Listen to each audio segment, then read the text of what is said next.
నేను సూటిగా సవాల్ విసురుతున్న హరీష్ రావుకు, కేటీఆర్ కు, సన్నాసులారా మీరు దీక్ష కూర్చోండి, మీరు సావనైన వాయిదా పడాలి. ధైర్యం ఉందా?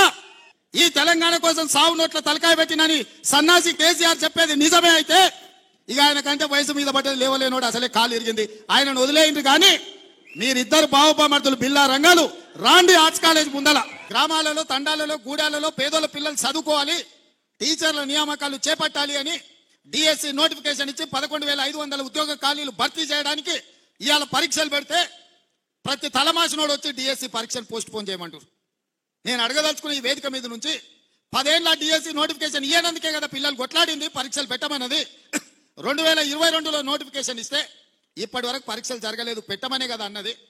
మనం క్యాలెండర్ డేట్ ప్రకారం ఇవాళ డిఎస్సి నోటిఫికేషన్ ఇచ్చి పరీక్షలు పెడుతుంటే కొంతమంది టీఆర్ఎస్ సన్నాసులు పరీక్షలు రాయనోళ్లను, చదువు రానోళ్లను ఇవాళ ప్రభుత్వం పరీక్షలు వేయాలంటారు.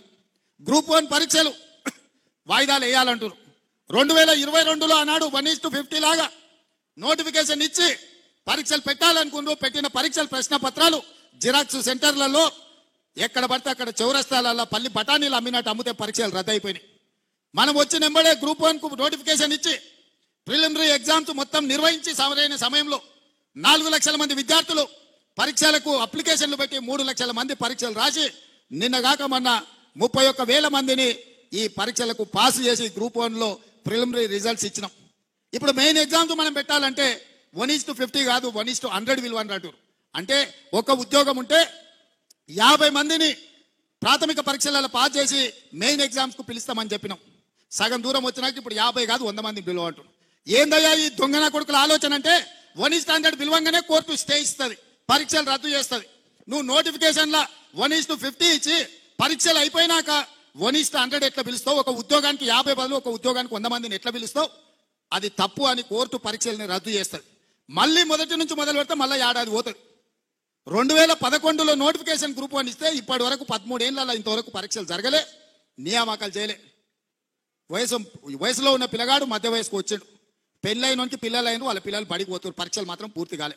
నేను ఏదైనా చేసి డిసెంబర్ లోపల పరీక్షలు చేసి దాదాపుగా 1000 మంది గ్రూప్ 1 ఆఫీసర్లను తెలంగాణ రాష్ట్ర నిర్మాణంలో ఫలితాలు ఇచ్చి వాళ్ళను అధికారులను చేయాలని నేను చూస్తుంటే ఈ దొంగలంతా గూడుపుటాన్ని చేసి ఆ పరీక్షలు పోస్ట్ పోన్ చేయమంటారు.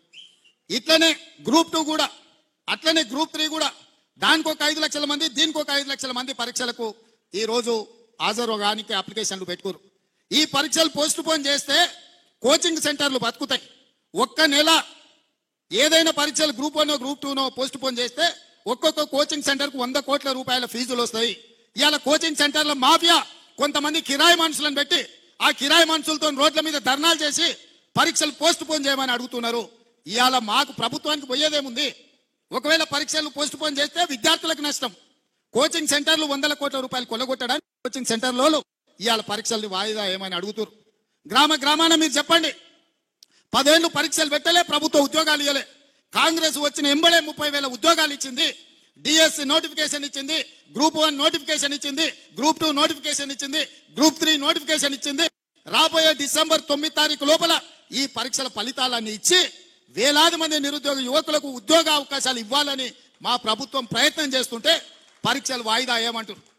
అన్ని పరీక్షలు 2022లో నోటిఫికేషన్ ఇచ్చినవే, ఆ సన్నాసి పరీక్షలు పెట్టలేదు. ఈ 2 ఏళ్ళు పిల్లలు చదువుతూనే ఉన్నారు, కోచింగ్ సెంటర్ల చుట్టూ తిరుగుతూనే ఉన్నారు.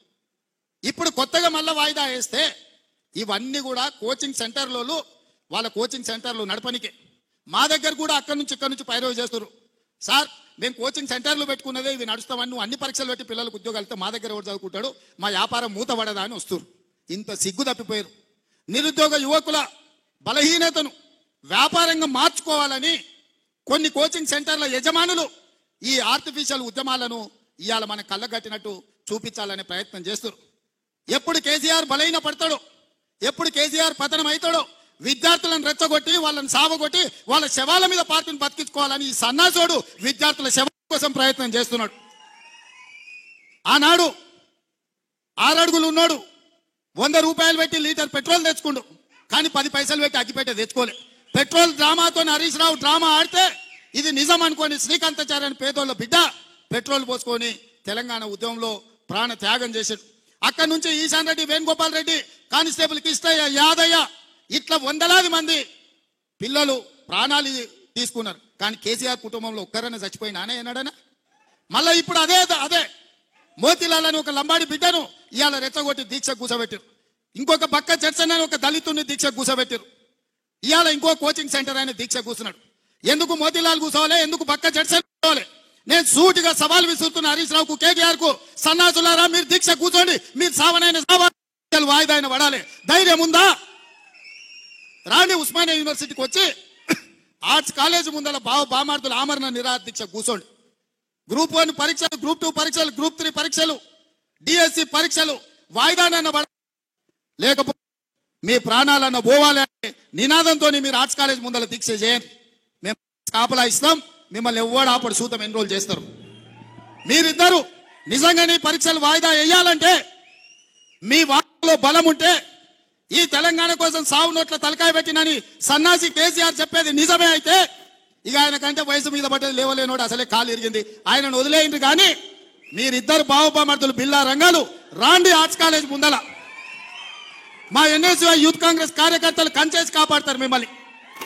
పరీక్షలు వాయిదా పడే వరకు మీరు నిరాదీక్ష చేయండి ఆర్ట్స్ కాలేజ్ ముందల. అది మాత్రం చేయరు. పొద్దుటిపూట తింటారు, రాత్రిపూట తాగుతారు. మీరు మాత్రం సంతోషంగా ఉండాలా? పేదోళ్ళ పిల్లలు దీక్షలతోటి, ఆమరణ నిరాహార దీక్షలతోటి పేదోళ్ళ పిల్లల ప్రాణాలు బలి ఇవ్వడానికి ఇలా బావబామర్దులు ఇద్దరు కలిసి కుట్ర చేస్తారు.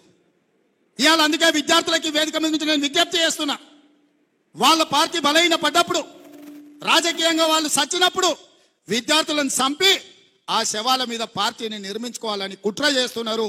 ఇవాళ కొంతమంది విద్యార్థులను రెచ్చగొట్టి వాళ్ళ భావోద్వేగాలతో రాజకీయంగా లబ్ధి పొందాలని చూస్తున్నారు.